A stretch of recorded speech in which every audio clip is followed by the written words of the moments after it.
abokina aka daina kira na abokinka.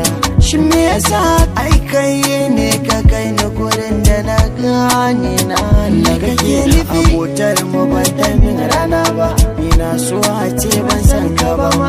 Na dauke ka dan uwa na zama, kai kuma ka zama silar fama na.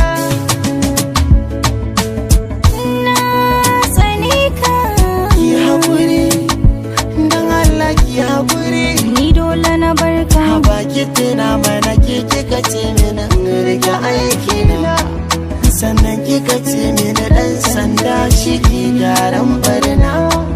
Muna makaranta kika mini gata kin koyan kauna. Yayana ka kashe min. Kashe shi bisa gaskiya da amana na.